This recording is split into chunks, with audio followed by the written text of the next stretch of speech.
Don't forget, like, subscribe and share to the famous scholar Mufti Inamullah Khalid. صحابہ مبالغہ آرائی نہیں کرتے تھے، صحابہ مبالغہ آرائی اور شاعری واری نہیں کرتے تھے۔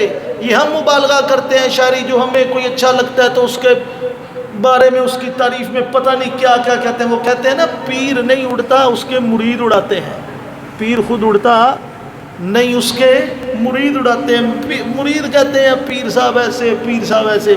صحابہ ایسے نہیں تھے، صحابہ جیسا سچا پوری کائنات میں کوئی نہیں۔ اہل سنت والجماعت کا یہ عقیدہ ہے اور اجماع ہے اس بات پر کہ دنیا کے بڑے سے بڑے غوث، کتب، ابدال، کتب مدار، محدث، مفکر، پورے کے پورے صوفیاء، بڑے بڑے علماء، یہ سارے کے سارے اتقیاء جمع ہو جائے کسی صحابے کی پاؤں کی گرد تک نہیں پہنچ سکتے۔ اور صحابہ وہی طبقہ ہے جس کے لیے قرآن کریم نے اور حدیث نے اس طبقے کی پرہیزگاری بیان کی ہے، پاکی کو بیان کیا ہے، صحابہ کو طبقہ ہے۔ لہذا صحابہ کوئی مبالغہ آرائی نہیں کرتے تھے، اور یہ بات ذہن میں رہے کہ یہ وہ طبقہ ہے جو دین کا بڑا اہم ترین طبقہ ہے، دین کا بڑا اہم ترین طبقہ ہے۔ آپ حضرات دیکھیں کہ جب بھی دشمن وار کرتا ہے اسلام پر تو وہ اسلام کے بھیس میں آ کر براہ راست قرآن پہ یا حدیث پہ اٹیک نہیں کرتا، وہ سب سے پہلے صحابہ کے طبقے کو ہاتھ ڈالتا ہے، اس میں نکتہ چینیاں نکالتا ہے، اس میں گڑبڑ کرنے کی کوشش کرتا ہے۔ کیوں؟ اس لیے کہ دشمن کو بڑی اچھی طرح پتہ ہے۔ جیسے مثال کے طور پر آپ حضرات نے سنا ہے، پڑھا ہے، دیکھا ہے کہ جب بھی دو ملکوں کی آپس میں جنگ ہوتی ہے تو ملک اپنے دفاع کے لیے سب سے پہلے کس چیز کی حفاظت کرتے ہیں اپنے ملک میں؟ اپنے بڑے بڑے پلوں کی، جو بڑے بڑے شہروں کو آپس میں پل ملاتے ہیں، ان کی حفاظت سب سے پہلے کرتا ہے کہ دشمن پہلا حملہ کرے گا تو شہروں کے آپس میں روابط توڑے گا، آنے جانے والے راستے توڑے گا۔ اگر وہ توڑ دے گا یہ علاقے والے ان علاقے والوں کے پاس نہیں جا سکیں گے، یہ والے ان کے پاس نہیں جا سکیں، آپس میں رابطہ ختم۔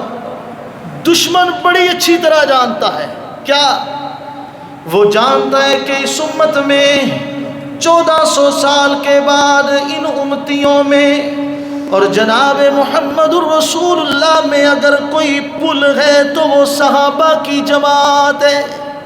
وہ کیا ہے؟ صحابہ کی جماعت ہے، کیونکہ نہ رسول اللہ کو میں نے دیکھا ہے، نہ رسول اللہ کو آپ نے دیکھا ہے، ہمیں کوئی پتہ نہیں آقا علیہ السلام کے بارے میں۔ ہمیں کون بتاتا ہے؟ یہی طبقہ بتاتا ہے کہ آقا کا چہرہ مبارک کیسا تھا، آقا علیہ السلام کی آنکھیں مبارک کیسے تھیں، آقا علیہ السلام کی زلفیں مبارک کیسے تھیں، ہمیں کوئی پتہ نہیں۔ کبھی ابو ہریرہ بتا رہے ہیں، کبھی صدیق اکبر بتا رہے ہیں، کبھی فاروق اعظم بتا رہے ہیں، کبھی عثمان ذو النورین بتا رہے ہیں، کبھی علی المرتضیٰ بتا رہے ہیں، کبھی بلال بتا رہے ہیں، کبھی روم کے صہیب بتا رہے ہیں، کبھی حبشہ کے بلال بتا رہے ہیں، کبھی فارس کے سلیمان بتا رہے ہیں۔ کیا حضور نے اس طرح فرعون کی چوٹی پہ پرچم توحید لے رایا تھا؟ حضور نے اس طرح طائف میں پتھر کھائے تھے؟ حضور نے اس طرح شعیب ابی طالب میں مشقتیں اور قید و بند کی صحبتیں برداشت کی تھی؟ آقا علیہ السلام کی بیٹیوں کو اس طرح طلاقیں دی گئی؟ آقا علیہ السلام کی بیٹی کے منہ پر دشمن نے اس طرح تھپڑ مارا؟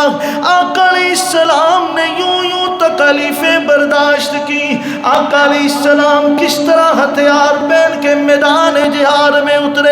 آقا علیہ السلام نے کس طرح بدر میں دشمن کا سامنا کیا؟ آقا علیہ السلام نے کس طرح احد میں بڑے پائے استقلال سے کھڑے رہے؟ یہ ساری کی ساری چیزیں اگر امت امت کو پتہ چلتا ہے تو وہ صحابہ کے طبقے سے پتہ چلتا ہے۔ کس کے طبقے سے؟ صحابہ کے طبقے سے۔ رب العالمین بھی فرماتے ہیں لوگوں اگر تم ایمان لانا چاہتے ہو، اگر تم آقا علیہ السلام سے پیار کرنا چاہتے ہو، اگر میری وحدانیت کا پرچار کرنا چاہتے ہو تو کس طرح کرو؟ جس طرح میرے محبوب کے صحابہ نے کیا ہے، جس طرح محبوب کے صحابہ نے کیا ہے۔ ماڈل کس چیز کے؟ ایمان کے ماڈل۔ اور یاد رکھیے جب بھی کوئی کمپنی کسی چیز کا ماڈل تیار کرتی ہے نا تو وہ اس میں کسی چیز کی بھی کمی پیشی رہنے نہیں دیتی، این جو معیار ہوتا ہے اس معیار کے اوپر وہ ماڈل تیار کیا جاتا ہے۔ تو صحابہ کیا ہے؟ ایمان کے ماڈل ہیں۔ تو میں عرض کر رہا تھا صحابہ میں کسی قسم کی کوئی مبالغہ آرائی والی بات نہیں تھی۔